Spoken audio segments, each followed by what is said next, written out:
No todos los días tenemos en Écija la oportunidad de disfrutar de la experiencia y el saber hacer de un escritor reconocido. José Calvo Pollato ha pisado suelo écijano para mantener un encuentro con alumnos del IES Nicolás Copérnico. Por eso, en Papel y Tinta, no hemos querido perder la oportunidad de disfrutar también de esta interesante charla. Hoy estaremos con el autor egabrense, que nos ha brindado su presencia con una ponencia ejecutada bajo la tutela del profesorado del instituto. Bienvenidos a Papel y Tinta. Cuéntame, Juan Jesús, ¿cómo ha sido eso de traer a Calvo Pollato un día normal aquí a Écija que nos dé una charla? Pues mira, resulta que lo quisimos traer, ahora estamos a 1 de febrero, la idea fue traerlo, vamos a tener una semana cultural en el IES Nicolás Copérnico, que será esa semana que está ya donde termina abril y comienza mayo, con el día 1 en medio. Y quisimos invitarlo en esa fecha porque las jornadas este año van a tratar acerca del patrimonio andaluz y también del patrimonio écijano en concreto. Lo que pasa es que te puedes imaginar Calvo Pollato, una fecha cercana al 23 de abril. Que su agenda no es la tuya ni la mía, ¿verdad? Claro. Entonces, pues nos ofreció una serie de posibilidades y lo que hemos hecho es como una especie de anticipo, ¿no?, de eso. Y ha venido porque, a través del Ministerio de Educación hay un programa que tienen en el cual ellos pues facilitan que vengan autores a los institutos y el autor da una charla y luego pues termina con un coloquio con los alumnos, ¿no? Y esa ha sido la idea. Él ha venido... Cierto enchufe hay por ahí también, ¿no? Bueno, hay un poquito de enchufe porque resulta que su hijo, Alonso, pues también trabaja en nuestro instituto. Entonces hay por un lado y por otro, pues... Bueno, ¿y cómo ha sido esa experiencia de tener a un grandísimo político, escritor, historiador como Calvo Pollato aquí? Ha sido estupendo. Aparte, se nota que los años que se ha dedicado a la docencia, porque él sabía perfectamente a quién se estaba dirigiendo, ¿no?, a la edad de los chavales. Ha sido interesantísimo, lo ha hecho muy, muy cercano. Y la idea suya era transmitir la esencia de lo que es la novela histórica. Le estuvo hablando de cómo hay que ceñirse y están un poco obligados por respetar los sucesos. Lo que ocurrió en el pasado ocurrió, evidentemente, y eso no hay quien lo cambie, ¿no? Pero luego también ha sido muy interesante cuando nos ha hablado de la libertad que le ofrece la posibilidad de inventar personajes que a lo mejor no estuvieron, que no existieron, pero que se relacionan con los demás, ¿no? Entonces, muy interesante. También he puesto mucho énfasis en la necesidad de la documentación para cualquier tipo de novela, no solamente para la novela histórica, ¿no?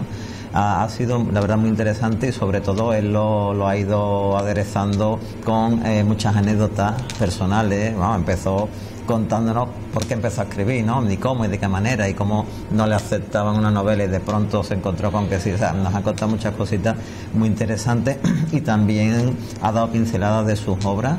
Ha tenido pues eso, una hora allí a los chavales pues encantados, ¿no?, y a todos, porque la verdad es muy, muy interesante. Pues la magia de la tele va a permitir que lo veamos también nosotros, así que si te parece lo vemos. Bueno, yo me alegro un montón de que se pueda compartir también con muchas más personas. Pues vamos a verlo. Buenos días, queridos alumnos y compañeros. Bienvenidos a este encuentro con don José Calvo Pollato. Él es historiador y novelista de novela histórica. Ya nos explicará después también, eso tuvo un orden, pero también en qué orden eso se relaciona, una faceta con la otra. La primera intención fue invitarlo un poco más tarde. Sabéis que vamos a celebrar las jornadas culturales del IES Nicolás Copérnico en esa semana donde termina abril y comienza mayo.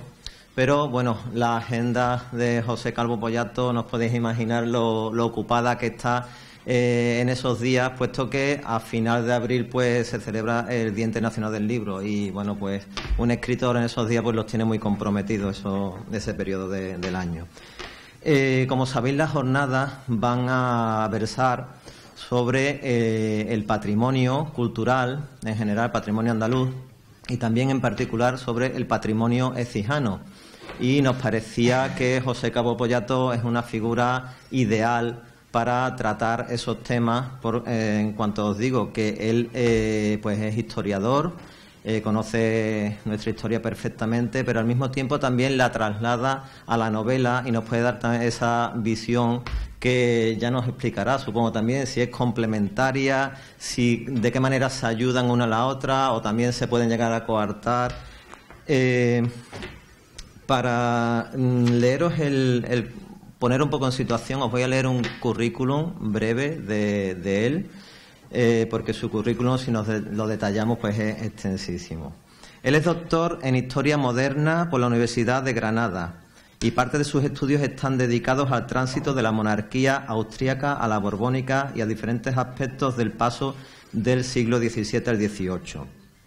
En esa parcela de la historia ha publicado Carlos II, El hechizado y su época, 1991, de los Austrias a los Borbones, 1992, Felipe V el primer Borbón, también en 92, y, por ejemplo, La guerra de sucesión en Andalucía, 2003. Otras obras de contenido histórico son Así vivían en el siglo de oro, del año 89, Los Orleans en España, del año 96, Juan José de Austria, un bastardo regio, 2003, o Momentos estelares de la historia de España, 2008, ya vais haciendo una idea del dominio del conocimiento patrimonial histórico que puede tener. También es colaborador asiduo de revistas de divulgación histórica como La aventura de la historia, Historia y vida, Clio y Muy Historia. Asimismo fue el fundador y primer director de la revista Andalucía en la Historia. Y ha organizado y dirigido diversas jornadas de historia y novela histórica, y también ha organizado, participado en muchísimos congresos y encuentros de carácter histórico o literario, así como en la impartición de talleres literarios. Y también ha recibido premios, entre ellos el Juan Valera, Juan Díaz del Moral, Juan Bernier y el Premio Úbeda a la mejor novela histórica publicada en 2017 por su obra El espía del rey. Cultiva desde hace ya 2 décadas la novela histórica, como os digo, y entre sus títulos pues han sido traducidos a numerosísimos idiomas. Pues entre sus títulos podremos citar El hechizo del rey, Conjura en Madrid, La orden negra, El manuscrito de Calderón, La Biblia negra, El sueño de Hipatia, La dama del dragón, Sangre en la calle del Turco, Mariana, Los hilos de la libertad, El gran capitán y la ya mencionada El espía del rey. Y su última novela, que acaba de ver la luz, es la que lleva por título El último tesoro visigodo. Bueno, yo ahora también me dirijo a él, a don José Calvo Pollato, y le informo de que entre estos alumnados pues hay muchos que, aparte de estar interesados en la historia, en el patrimonio, también están interesados en la literatura. Muchos de ellos pues ya han hecho sus pinitos escribiendo, tenemos un certamen de relatos aquí en nuestro instituto, el Mundo Esférico, y también están muy interesados en conocer esa faceta de escritor, cómo trabaja un escritor y también cómo se casa el dato histórico y ese rigor que hay que tener con, en cierto modo, con crear una verdad que no es tan verdad, ¿no? Que es una fantasía, ¿no? Yo supongo que ahondará en ese tema. Y también, ya para terminar, lo que quiero recordar es que él está aquí con nosotros por mediación de un proyecto que hay en el Ministerio de Educación, en el cual se desarrollan unos encuentros literarios con autores, y la idea no es solamente que el autor os dé la charla y exponga todo lo que sabe, sino que también haya una interacción con el alumnado y que podamos desarrollar un coloquio después, bien con preguntas que, por saber que ya venía aquí, pues le queráis formular y que tuvieseis preparadas, o por preguntas, curiosidades que se os puedan suscitar a partir de lo que él nos cuente. Entonces, la idea será esa, que tengamos quizás hasta cerca de las 11, pues la oportunidad y el lujo de contar con él y de lo que nos quiera contar, y luego pues que se entable un coloquio. Así que a mí solo me queda que agradecerle enormemente que comparta con nosotros pues toda su experiencia y todo lo que él sabe, y me voy a poner en el lugar de los alumnos para aprender también. Entonces yo me voy a poner de pie ahí. Yo empecé a escribir novela histórica hace algo más de 2 décadas, es decir, no habíais nacido, casi 25 años. Pero yo empecé a escribir novela histórica cuando llevaba ya mucho tiempo ejerciendo como historiador. Yo fui catedrático de instituto, di clase en un instituto, hoy ya no, y tenía cierto recorrido. Había hecho mi tesis doctoral, una tesis sobre el paso, el final de la Casa de Austria, la llegada de los Borbones. Había publicado algunos libros de historia. Cuando se me ocurre escribir una novela en contra de la voluntad de mi mujer, lo cual es mucho, no la voluntad de mi mujer, sino que yo me atreviera a escribir la novela en contra de la voluntad de ella. Por una razón. Yo había trabajado mucho sobre el último rey de la Casa de Austria, un rey que se llama Carlos II, al que se conoce con el nombre del hechizado. Y después de manejar muchísimos documentos sobre este personaje, suele ocurrir, y si alguien se dedica a la historia verá cómo le ocurre, a esos personajes con los que uno establece mucho contacto, aunque sea a través de los papeles, a través de la distancia, instintivamente se le termina tomando simpatía, o en su caso antipatía. Yo le tomé simpatía a Carlos II, que es un personaje pobre. Al pobre se le cayó encima gobernar el imperio más grande de su tiempo y era una persona limitada. Pero el historiador no podía dejarse, no puede dejarse arrastrar por simpatías, por antipatías, por uno de los objetivos que se persiguen es tratar de hacer una historia que responda a la realidad. Otra cosa es que lo consigamos, pero ese es el objetivo. Por lo tanto, si yo quería exponer mis simpatías sobre este personaje, no podía hacerlo en un libro de historia. Hubiese faltado a determinadas realidades que hay que contemplar en la historia y hubiese sido inadecuado. Por eso pensé escribir una novela, porque en una novela uno se puede tomar libertades que como historiador no puede. El historiador está obligado a guardar una serie de principios, de pautas, que el novelista no. Una novela, al fin y al cabo, es una obra de ficción. Ahora después hablaremos de lo que es una novela histórica. Pero repito, una novela es una obra de ficción.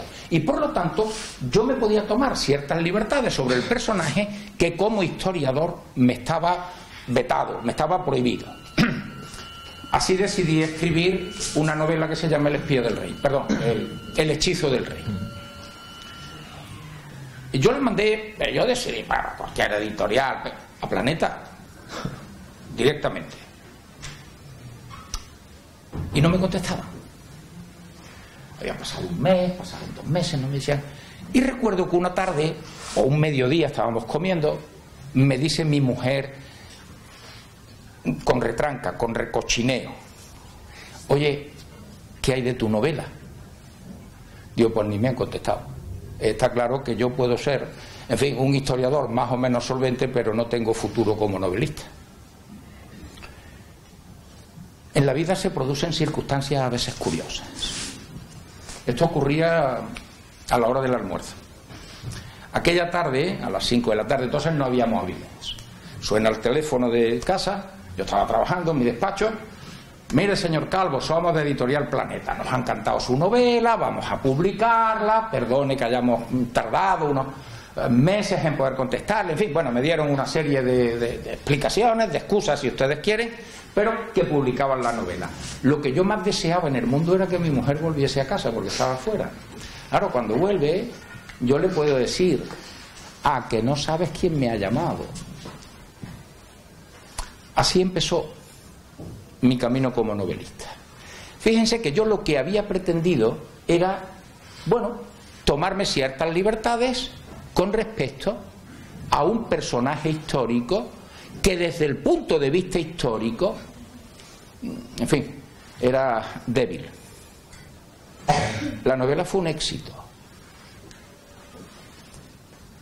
La propia editorial fue la que me dijo al poco tiempo: ¿por qué no escribe otra? Y así escribí Conjura en Madrid.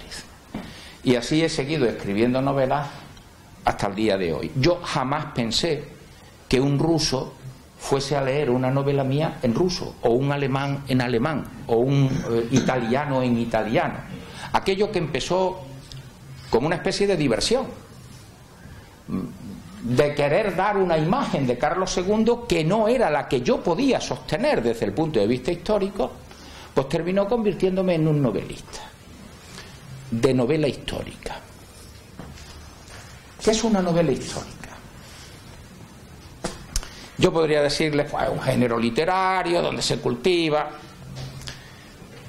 El término novela histórica, no sé si en literatura os han explicado lo que es un oxímoron, es decir, una contradicción en sus propios términos. Novela e historia parecen términos contradictorios. Yo acabo de decir que una novela es una obra de ficción y que la historia no puede situarse en la ficción.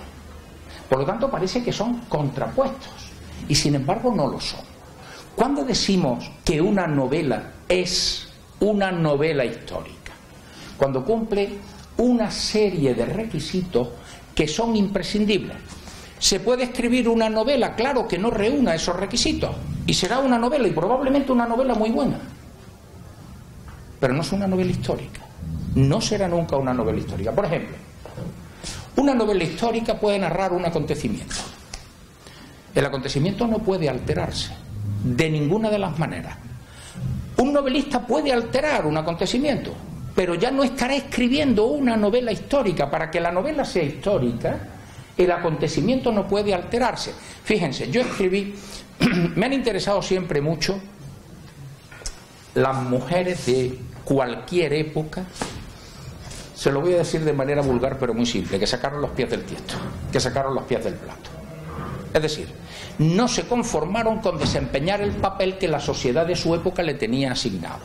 Hay que casarse, buscar un buen marido, que tenga recursos, que te ofrezca una vida fácil. No. Por eso escribí La Dama del Dragón, escribí El sueño de Hipatia o escribí Mariana, los hilos de la libertad.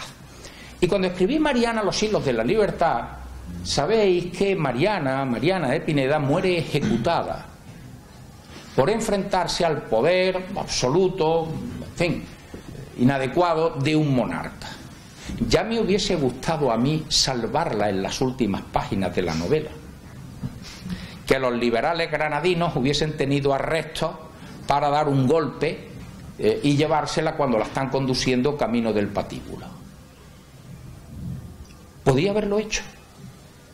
Y la novela probablemente hubiese terminado mucho mejor. Hubo incluso lectoras que me escribieron y me decían: hombre, ¿por qué no has salvado a Mariana? Al escribir una novela histórica yo no podía alterar el hecho histórico, y el hecho histórico es que murió ejecutada y por lo tanto tenía que morir ejecutada. Primera cuestión, por lo tanto, en una novela histórica jamás se altera el hecho, aunque el hecho nos obligue a ponerle un final a la novela que no sería el que más nos gustase o el que más le gustase a quienes han leído esa novela. ¿Y los protagonistas? ¿Qué pasa con los protagonistas? Sí, los personajes que aparecen en la novela. Ahí hay mucha más libertad. Hay un rey en Castilla que se llama Pedro I, y la historia nos lo ha presentado con dos motes, con dos apelativos.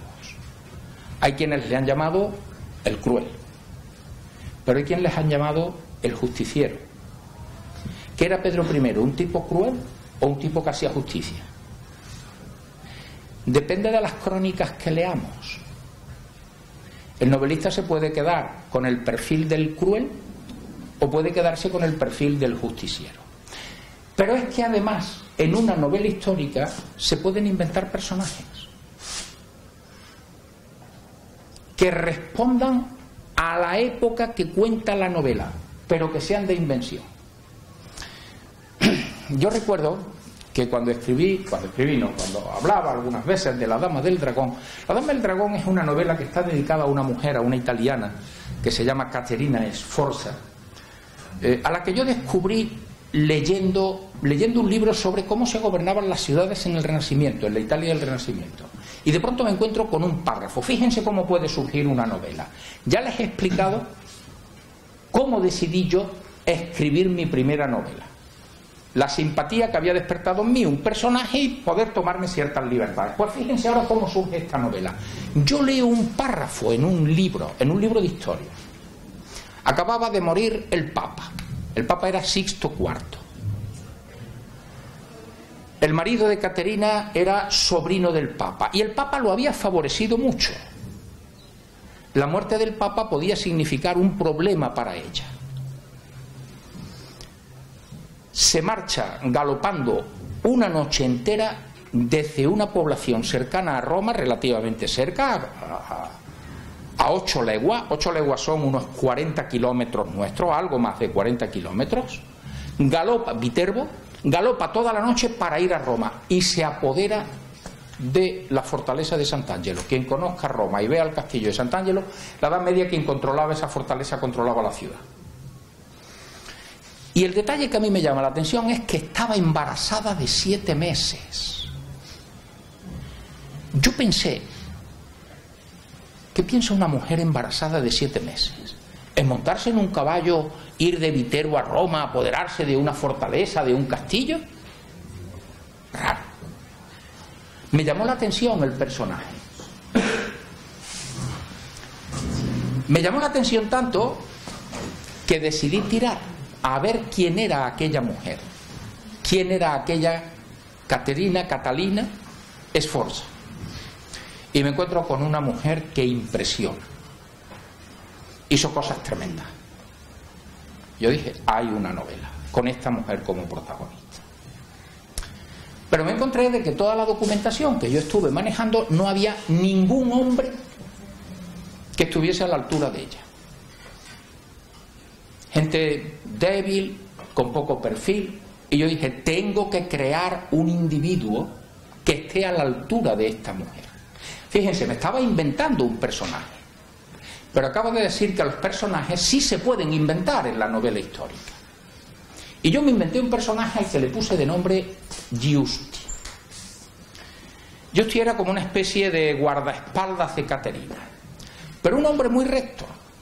No se dedicaba a hacer lo que suele ocurrir cuando una persona es poderosa. Caterina era una mujer poderosa, que es reírle siempre las gracias, darle siempre la razón, asentir a todo lo que dice. Cuando hacía algo que no era adecuado, Giusti se lo decía. Era un poco la voz de su conciencia. Y Giusti muere, al final de la novela, peleando en un mesón contra varios individuos donde sostiene un duelo, se lleva 3 o 4 por delante, pero muere. Yo estoy hablando de esta novela un día, creo que era en Madrid, y cuando termino de hablar de la novela me dice una mujer, ¿por qué ha matado usted a Giusti en la novela? Y yo le dije, porque era un personaje inventado y quería que desapareciese. Hombre, y además no lo he matado de cualquier forma. En fin, Giusti ha muerto peleando, luchando, llevándose para adelante 3 o 4 cosas. Y me dijo esta mujer algo que no se me ha olvidado nunca. De esto hace 15 años, más o menos. Giusti es el hombre que cualquier mujer quisiese tener a su lado a lo largo de toda su vida. Y yo dije, lo he clavado. El individuo que yo quería que estuviese a la altura de Caterina Sforza. Giusti es el hombre que cualquier mujer quisiera tener a su lado a lo largo de toda su vida. Fíjense, por lo tanto, que uno puede inventar personajes, pero no cualquier personaje, si no ya estaríamos en otra cosa que no es una novela histórica. El personaje tiene que responder al tiempo en que se desarrollan los acontecimientos. Fíjense, la gente de otro tiempo comía cosas distintas a las que comemos nosotros, y no me estoy refiriendo a las hamburguesas o a los perritos calientes. Es que hasta el siglo XVIII los europeos no han probado las patatas, algunos excepcionalmente. Es que durante muchísimo tiempo no se conocía el tomate. Piensen ustedes en una cocina donde no hay ni patatas ni tomate. Los huevos, que hoy son una comida muy barata, yo no sé lo que cuesta una docena de huevos, €1,50, 2 euros. Hay una expresión que alguno habrá oído y es: cuando seas padre, comerás huevos. Los huevos eran una cosa carísima en el siglo XVI o en el siglo XVII. Y eso que hoy nos parece una comida muy corriente, no era habitual. El queso, que hoy es carísimo, era una comida muy común en el siglo XVI o en el siglo XVII. Quiero decir con esto que la gente de otro tiempo comía de manera diferente a como comemos nosotros hoy, porque tenía productos diferentes y porque el valor de los productos tenía grandes diferencias con lo que valen esos mismos productos en nuestro tiempo. Se bebía mucho más vino del que se bebe ahora. Y además el vino se consideraba, por ejemplo, una parte de la alimentación de la gente. La gente vestía de una determinada forma, no tenemos más que mirar cuadros de la época. Y la gente se divierte con unas determinadas cosas. Cuando Lope de Vega estrenaba una obra en Madrid, en el siglo XVII, Madrid se paralizaba, como ahora se paraliza cuando juegan el Betis y el Sevilla. Alguien pensaba que iba a decir otros dos equipos menos importantes. Había otra forma de divertirse, pero es que tenían un concepto distinto de su escala de valores. ¿Cuál es la escala de valores de la gente de nuestro tiempo? La que tenemos nosotros. Pues en primer lugar está el dinero, y en segundo lugar el dinero, y detrás el dinero. La gente del siglo XVII tenía otra escala de valores. No quiero decir que no le importara el dinero, pero por ejemplo, algo que hoy no se le da importancia ninguna tenía un valor extraordinario: el honor. Alguno se preguntará, ¿y eso qué es? Algo vital para los hombres del siglo XVII. Hay en una obra de Calderón de la Barca, en que un alcalde, Pedro Crespo,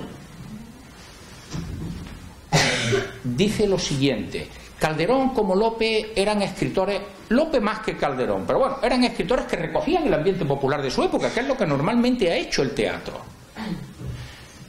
Y pone Calderón las siguientes palabras en boca de Pedro Crespo: al rey la hacienda y la vida se han de dar, pero el honor es patrimonio del alma, y el alma solo es de Dios. ¿Qué está diciendo ese Pedro Crespo? Que él está dispuesto a entregarle al rey lo que tiene, su hacienda, incluso su vida, pero el honor no.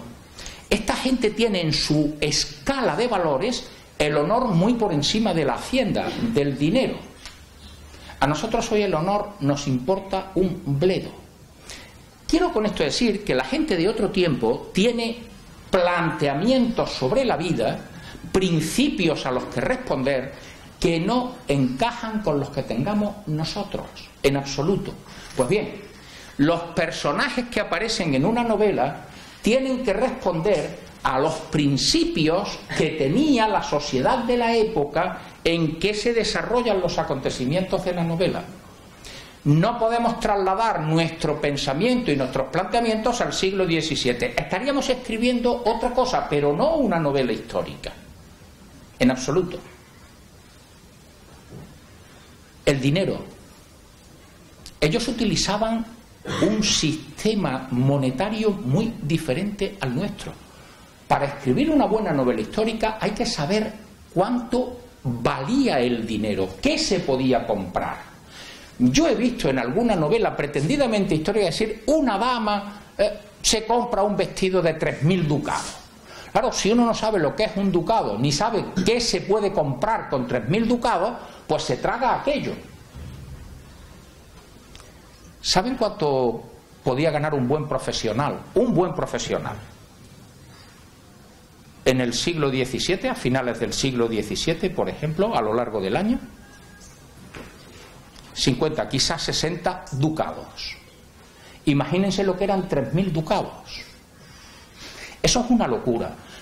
Yo no digo que no hubiese un vestido que costase aquello, hay locura siempre. Pero eso no es lo normal. Un jornalero ganaba 2 reales. Pero si yo digo de pronto ganaba 2 reales, y ustedes dicen, ¿y 2 reales qué son? Bueno, pues un ducado tenía 11 reales. Es decir, tenía que estar trabajando casi una semana completa para ganar un ducado. Como no solía trabajar todo el año, ¿qué podía ganar al cabo del año? 15, 20, 25 ducados. Hay que conocer el valor de la moneda, hay que saber cuál era su escala de valores, hay que saber cómo se divertían, qué podían comer, cómo se vestían, incluso cómo hablaban. Hasta en los estamentos más populares se utilizaban determinadas expresiones que no tienen nada que ver con las nuestras. Hoy se ha impuesto una cosa que se llama el tuteo, se le habla de tú a todo el mundo. Jamás se me hubiese ocurrido cuando yo estudiaba bachillerato, hace ya un montón de años, claro, jamás se me hubiese ocurrido hablarle a un profesor de tú. Nosotros hemos pasado de hablar de usted a las personas mayores, a las personas con cierta autoridad o a nuestros profesores, a hablarle de tú. Se ha producido una transformación en el lenguaje. Bueno, pues hay también un cambio de lenguaje de ese usted a como se hablaba la gente en el siglo XVII o en el siglo XVI o en el siglo XVIII. Fíjense entonces lo que le estoy señalando. Para poder escribir una novela histórica hay que documentarse, y documentarse a fondo. El sistema de medidas, no existe el metro, no existe el kilo, el kilogramo. Eso es el sistema métrico decimal, que es un invento de finales del siglo XVIII. ¿Cómo mide, cómo pesa, cómo cuenta la gente del siglo XVI? Bueno, pues el escritor tendrá que valerse del recurso necesario para señalar, pues yo qué sé, que disparó una flecha y llegaba a 50 metros, pero no puede decir 50 metros porque la palabra metro no existe. El concepto no existe, como no existía el concepto astronauta, piloto o aviador. Piloto sí. Los buques tenían un tipo que se llamaba el piloto, que era el que trazaba el rumbo y se hacía cargo del timón. Pero no podemos utilizar conceptos que no corresponden. Alguna vez un periodista me ha preguntado, no alguna vez, muchas veces, ¿usted cuánto tarda en escribir una novela? Y yo normalmente le he respondido con una pregunta, cosa que suele desconcertar al periodista casi siempre. Están acostumbrados a preguntar, pero no están habituados a que se les pregunte. Y la pregunta que yo le formulo es, ¿y usted qué entiende por escribir?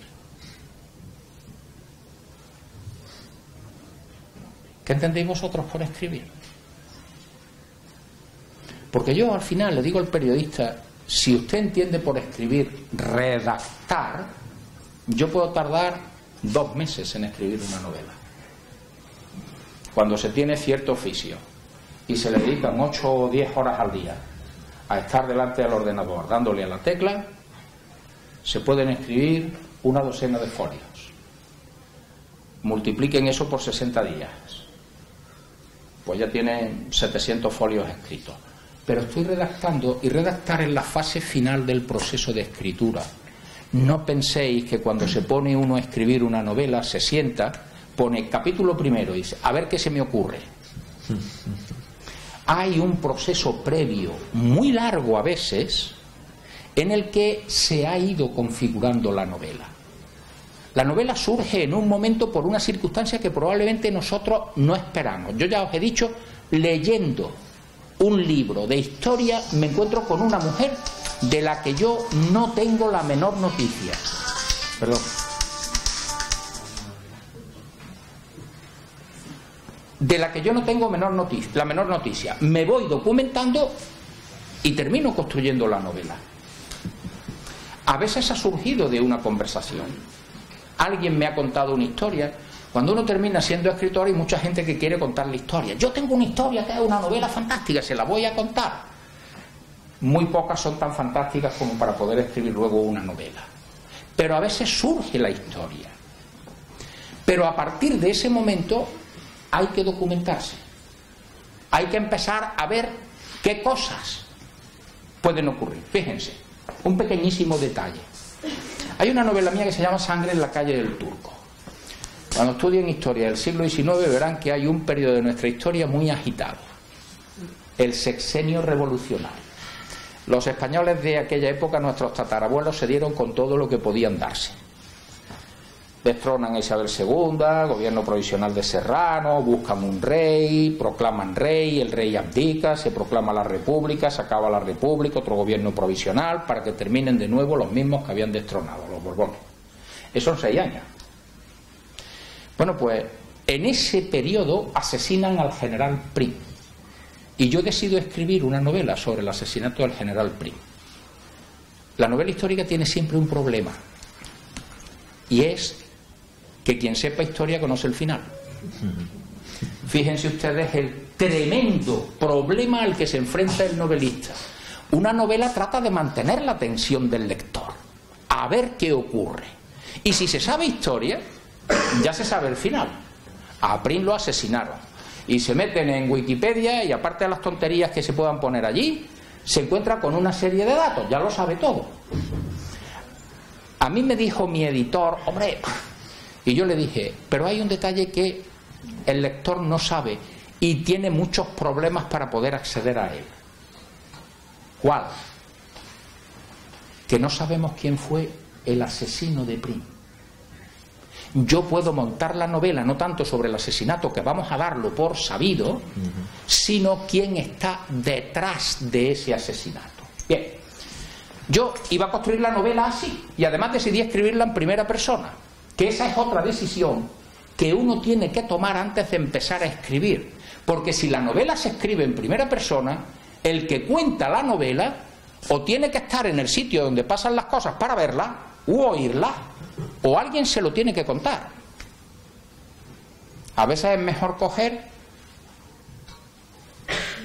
un narrador en tercera persona, que lo sabe todo, lo que va a pasar, lo que ha ocurrido antes. Es como si fuera una especie de foco que está situado por encima, que lo ve todo y lo resuelve todo. Pues bien, yo había tomado esas decisiones. Voy a contarla en primera persona, la clave va a estar en quienes asesinan a Prim, no tanto en el asesinato. Quiero recrear el ambiente de cómo era el Madrid de 1870, que significaba saber si había tranvía, si funcionaba el telégrafo, dábamos por sentado que no había teléfono, cómo se alumbraban las calles del Madrid de la época, cómo vestía la gente, qué fiestas celebraba. Bueno, pues yo me fui documentando.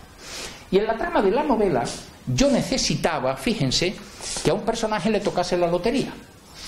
Bueno, una cosa que no tiene mayor problema. La lotería la había inventado Carlos III, o sea que existía en 1870. Pero de pronto me encuentro que no sé cuánto costaba un décimo de lotería y cuál era el premio gordo. Yo creo que hablé con media docena de facultades. Llamé a muchos compañeros especialistas en el siglo XIX. Oye, ninguno sabía qué costaba un décimo ni cuál era el premio gordo. Y yo decía, como me lo inventé, tengo un friki que a los 3 días está diciendo, este tío es un indocumentado, tal, no sé qué, no sé cuánto. Bueno, salgo un domingo de comprar el periódico, me encuentro con un amigo mío y me dice, ¿qué estás haciendo? Bueno, estoy escribiendo una novela, tengo un problema, no sé cómo. ¿Qué te pasa? Le cuento lo del billete de lotería. Me dice, hombre, eso te lo resuelvo yo en media hora. Y yo, ¿seguro? Media hora. Y en media hora se voy a llamar a un amigo mío, este es coleccionista de cosas, programas de cine. Cuando yo era niño repartían unos programas de mano pequeñitos donde venían, bueno, pues coleccionaba cosas de esas, coleccionaba colecciones de TVO de cuando éramos muchachos, el Capitán Trueno, tal. Tenía un amigo que coleccionaba décimos de lotería, que vivía en Málaga. El hombre me llama y me dice, le voy a mandar a usted un décimo de lotería de 1870, en el anverso y en el reverso, fotocopiado por delante y por detrás. Bueno, pues ya pude yo averiguar y me costó, vuelvo a repetir, muchísimo cuánto costaba el décimo y cuál era el premio gordo, de manera que el personaje que yo tenía necesitaba 200.000 pesetas. ¿Sabe cuánto era el premio gordo de la lotería, de un décimo de lotería en el año 1870? 40.000 pesetas. Pues tuve que ponerla a comprar 5 décimos, porque con 40.000 pesetas no solucionaba el problema que teníamos en la novela. ¿Qué quiero decirles con esto? que pequeñísimos detalles que no son estudiados por los historiadores. Ya les digo que hablé con gente de Cádiz, por ejemplo, hay uno de los mayores especialistas del siglo XIX, fulano tal. No lo sé, pero te lo averiguo al cabo de 10 días. Oye, mira, ¿qué tal? No lo he podido averiguar, nada, que no lo averiguo. Hablé con gente de mi universidad, de Granada, de tal. Nada, imposible. Un coleccionista. Quiero decir que a veces tiene uno que documentarse en los pequeños detalles. Pues todos esos pequeños detalles, hasta donde es posible, tienen que estar previstos cuando uno se sienta y pone capítulo primero. Era de noche, sin embargo, llovía. Y de pronto dice, ¿y qué tiene que ver que fuera de noche con llover? No. Vamos a corregir y vamos a empezar de otra manera. Pero ya están todos los datos previstos. Fíjense, por lo tanto, las características que yo les he presentado de lo que es una novela histórica. Los hechos no se pueden alterar. El perfil de los personajes, el que nos dé la historia, pero la historia puede darnos perfiles de los personajes que son hasta contradictorios. He puesto el ejemplo de Pedro I, pero podría ponerles muchísimo más. Hay una emperatriz en Bizancio, la mujer de Justiniano, no sé si os han hablado de Justiniano, esa emperatriz se llamaba Teodora, y el mismo historiador dejó escritos 2 libros, una historia de las guerras y una historia secreta. En la historia de las guerras, Teodora aparece como una mujer excepcional, como una mujer de Estado. En un momento en que el imperio tiene dificultades, Justiniano está dispuesto a huir y sus generales también. Ha habido una revolución en el hipódromo, etcétera, etcétera. Es Teodora la que se impone. Y dice, la púrpura, el manto de los emperadores era de color púrpura, la púrpura es una hermosa mortaja. Yo moriré siendo emperatriz. Y dice el historiador, aquello animó a todos los generales a prepararse, salieron, lucharon contra los reverdes y solventaron el problema. Una mujer de Estado. Y leemos en la historia secreta. Y nos cuenta de Teodora. Era una prostituta. Sabemos que era una prostituta que terminó casándose con Justiniano. Pero lo que dice era que podía darse con 30 hombres en una noche y tal, y no sé qué, y va contando y nos presenta el perfil de una mujer, en fin, poco recomendable. ¿Quién era Teodora? ¿Esa mujer de Estado que llega casi a salvar el imperio en un momento de crisis y de dificultad? ¿O esta otra que es una trepa y que ha utilizado determinados encantos para poder conseguir sus objetivos? Por eso, los personajes, o en los personajes, uno se puede tomar muchas más libertades, cosa que no puede hacer con los acontecimientos. Y tiene que documentarse mucho para poder establecer cuál es la realidad en que se desenvuelve y se desarrolla la acción. Eso le interesa mucho siempre a un lector de novela.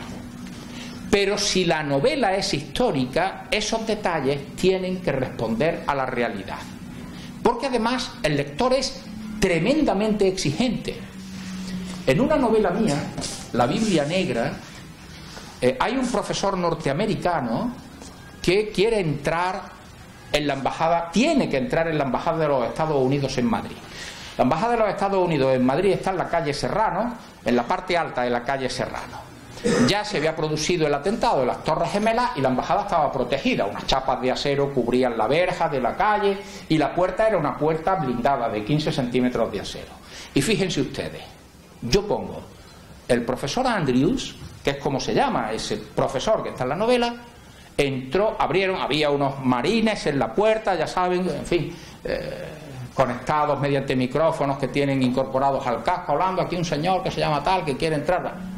Y la puerta, blindada, de 15 centímetros de acero, tal, yo digo, se abrió silenciosamente.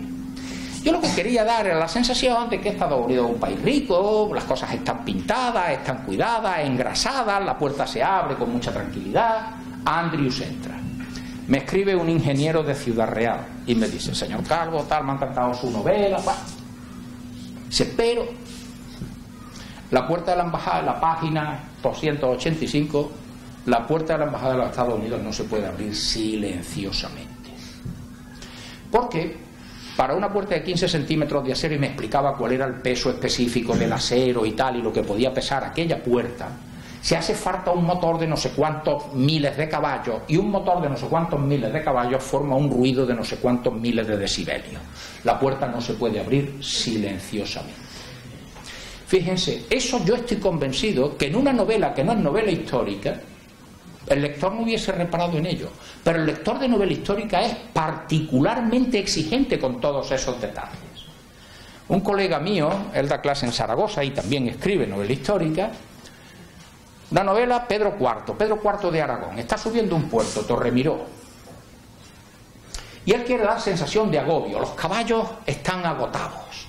Va un grupo de jinetes con el rey, es finales de marzo. Muy importante que sea finales de marzo. Los belfos de los caballos soltando espumarajos, cabecean, les queda ya pocas las últimas rampas del puerto para subir. Y Corral, para dar mayor sensación de agobio, fíjense, dice, las aulagas habían florecido y entorpecían el paso de los jinetes. Habían crecido casi cerrando el paso por el camino. Bien. A Corral no le escribió un ingeniero de Ciudad Real, le escribió un biólogo de Castellón diciéndole: señor Corral, en el puerto de Torremiró las aulagas no florecen nunca antes de abril. Corral tuvo una genialidad. Este año la primavera se vino adelantada. Bien, pero fíjense en los pequeños detalles en que, última novela mía, El último tesoro visigodo, página, no se me ha olvidado, página 317, me escribe un médico de Santiago de Compostela. En esa página yo cometo un error. Hay un tipo al que le tiran un cuchillo, le llega al cuello y muere. Y yo digo, le seccionó la vena aorta. Y me escribe el médico: mire usted, la aorta no es una vena, es una arteria, y además no está en el cuello está la yugular. Leen con un detalle, con una curiosidad extraordinaria. Por eso, para escribir una buena novela histórica hay que documentarse a fondo. Y llego al final. ¿Se puede aprender historia leyendo novela histórica? ¿Qué es una novela? La respuesta es que si la novela histórica responde a lo que yo acabo de señalar, ya lo creo que se puede aprender historia. A veces tanto o más que en los libros de historia, porque aparecen detalles sobre las cosas cotidianas de cada día recogidos en la novela que normalmente los libros de historia no recogen. Aparte de que si la novela mantiene la tensión, es divertida, no suele ser el plomo que escribimos los historiadores cuando escribimos libros de historia, que los escribimos para la tribu, es decir, para nuestros colegas. Nos interesa mucho el aparato crítico, muchas notas de pie de página, citar a los que nos han citado porque hay que devolverle el agradecimiento y cosas de este tipo. Y a veces hay más aparato crítico, notas de pie de página que texto. Eso no le interesa a nadie. A 25 que se dedican a eso. La novela puede ser muchísimo más entretenida para ver qué es lo que ocurre. Pero la novela tiene que responder a esos planteamientos. Y claro, la novela histórica tiene un éxito extraordinario. Es un curiosísimo fenómeno de pervivencia literaria. Hoy nadie escribe ni lee novela social, que estuvo muy en boga en los años 60 del siglo pasado. Y el boom de la literatura hispanoamericana ha desaparecido. Aquellos grandes escritores de los años 70, Uslar Pietri y tal, Borges, y el realismo y el costumbrismo del siglo XIX. Hoy no leería nadie una novela costumbrista ni una novela realista. Se lee novela histórica desde principios del siglo XIX. Se considera que la primera novela histórica moderna la escribe Walter Scott, Beverly, en 1814. Han pasado 2 siglos y yo puedo desgranar aquí una serie de nombres que han seguido escribiendo novela histórica hasta nuestros días: Víctor Hugo, Flaubert, Tolstoy, Pérez Galdós, Robert Graves, Mika Waltari. entrando ya en el siglo XX. Es decir, se ha mantenido, repito, en un curiosísimo fenómeno de pervivencia literaria. Se pensó que la novela histórica estaba ligada al romanticismo y que cuando el romanticismo terminase la novela histórica moriría con ella. Así lo dijo Pardo Bazán. Doña Emilia Pardo Bazán, en un librito que se llamaba La cuestión palpitante, dijo: la novela histórica ha muerto. Le contestó un paisano mío, bueno, yo soy paisano suyo, Juan Valera, en un librito que se llamaba El arte nuevo de escribir novelas, en que le dijo: no morirá nunca. Valera tenía razón, no porque yo sea paisano suyo, sino porque la tenía, porque la novela histórica sigue teniendo un valor extraordinario. Tanto que en las librerías, bajo el rótulo de novela histórica, suelen colocarse muchas novelas que son novelas, pero no son novelas históricas. Seguro que vuestros profesores oyeron hablar y probablemente la leyeron, y no sé si alguno de vosotros. Hace algunos años, un escritor llamado Dan Brown escribió una novela que se llamaba El Código Da Vinci, Da Vinci Code.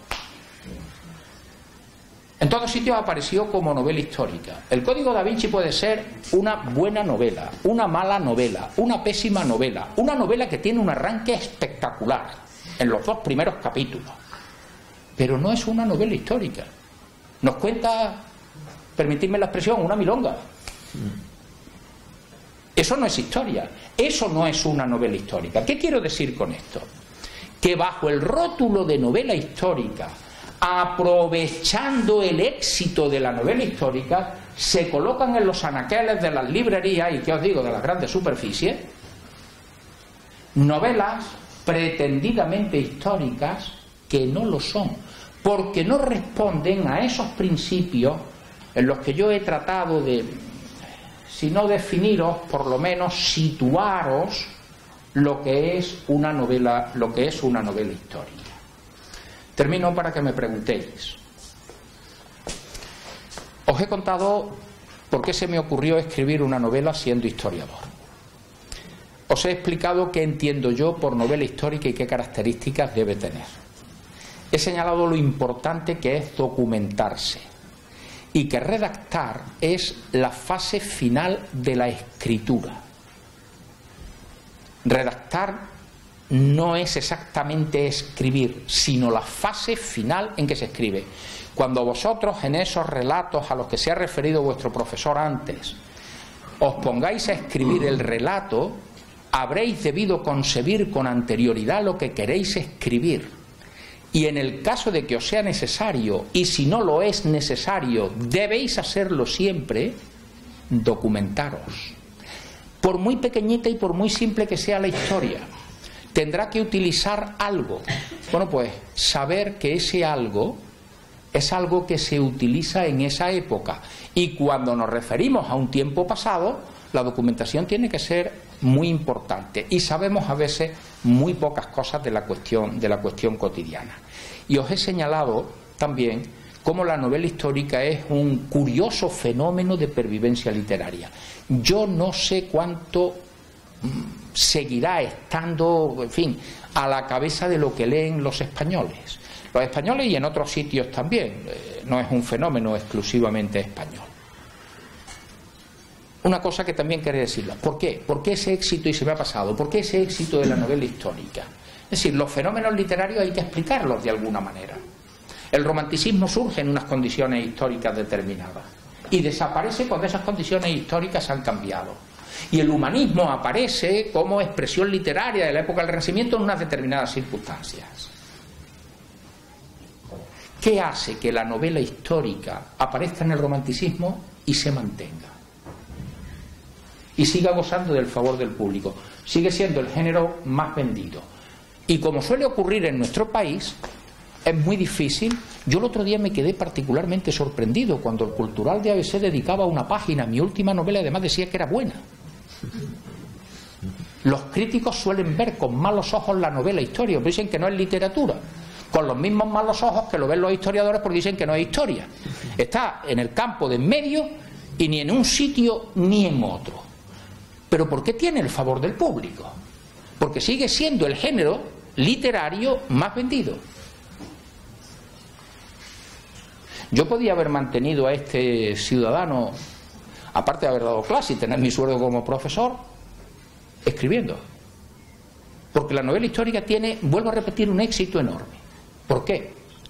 Porque la gente quiere conocer su pasado. Y eso es un fenómeno muy general, iba a decir universal, voy a dejarlo muy generalizado. La gente quiere conocer de su familia quién era mi abuelo, mi bisabuelo, mi tatarabuelo, dónde venían, qué hacían. Desde el punto de vista colectivo nos ocurre lo mismo con la historia. Nosotros estamos donde estamos porque hubo gentes que recorrieron un determinado camino, pudieron haber recorrido otro camino, y ese otro camino nos hubiera llevado a otro sitio. Si los cristianos en la Edad Media, entiendo cristianos los reinos cristianos, no se hubiesen empeñado en luchar contra el Islam, la península ibérica podría ser hoy un país islámico. No le arriendo la ganancia a las chicas. Estamos donde estamos porque hemos recorrido el camino que hemos recorrido. Y queremos conocer ese camino. Pero si nos lo cuentan de una manera pesada, poco atractiva, penosa, la gente no siente atractivo por él. Los historiadores británicos esto lo han hecho siempre muy bien. Han sabido divulgar historia como nadie. Le ocurre lo mismo con sus series televisivas.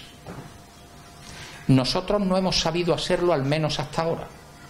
Pero la novela histórica ha venido a cubrir ese vacío que la historia no llenaba, siendo una demanda muy importante para un sector bastante generalizado, como he dicho antes, bastante amplio de la población española.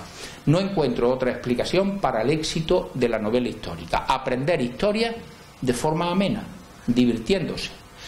Termino. Yo, cuando los lectores me dicen he sentido pena porque se me ha acabado la novela suya que estaba leyendo, quería que hubiese habido más. Esto tiene un final. ¿Cuándo escribe usted la próxima? Pues siempre digo lo mismo. Usted se la ha podido leer en 4 o 5 días y yo he tardado bastante más en escribirla, no le quepa la menor duda.